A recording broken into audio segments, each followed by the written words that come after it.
Beef stroganoff is a classic for us home cooks. With about 10 minutes prep time and about 20 minutes cooking, we get beautiful tender beef, soft and tasty mushrooms, and a glorious sauce, all in about 30 minutes.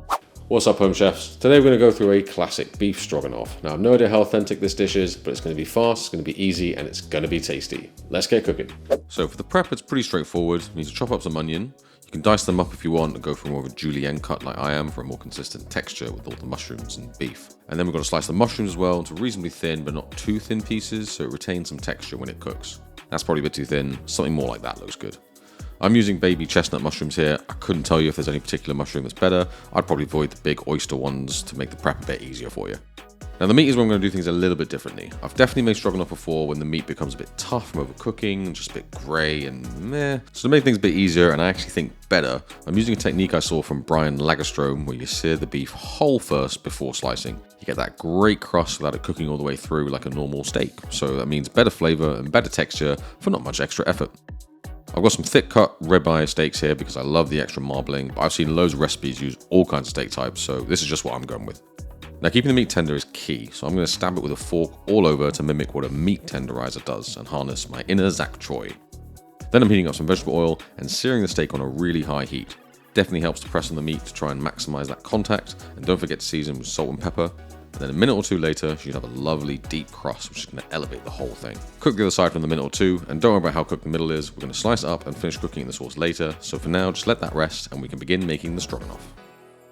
Start off by melting some butter, because everything is better with butter. And then on a medium heat, we're actually going to be putting in the mushrooms first. Normally you think you'd start with sauteing onions, but because these mushrooms contain so much water, according to the internet lords, it makes much more sense to start with them before the onions. The moisture will start to come out after a few minutes, and that will also help us scrape up all that fond on the bottom of the pan from the steaks. Then goes the onion, and let that sweat for a few more minutes. This is a good time to hit it with some salt to help draw out even more moisture.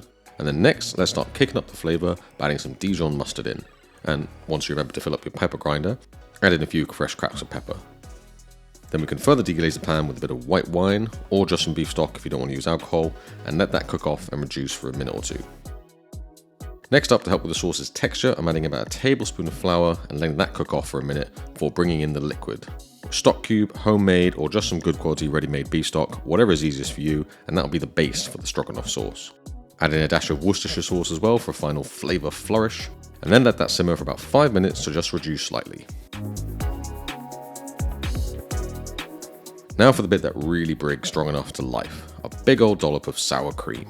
Turn the heat to low, and a handy trick here, because sour cream can split if heated too quickly, just take a couple of spoonfuls of that hot beef sauce and mix that into your sour cream first before then adding the whole thing back into the pan.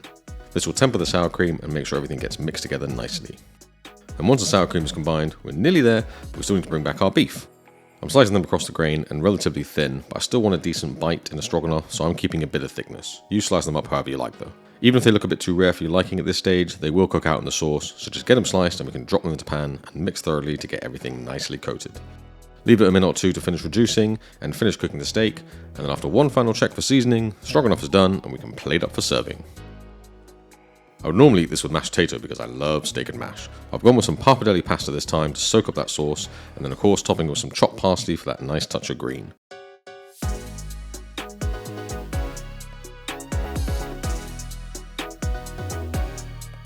Before the weather gets too warm, there's still time to enjoy this hearty warming dish that just has so much flavour and really is quite straightforward to make. It's creamy, savoury and delicious. And there you have it, another great option in your weeknight arsenal. As always, ingredients can be listed down below. Make sure you give it a go. I'd love to hear what you think. Let me know what you do like and don't like, and I'll see you in the next video. Till then, get cooking.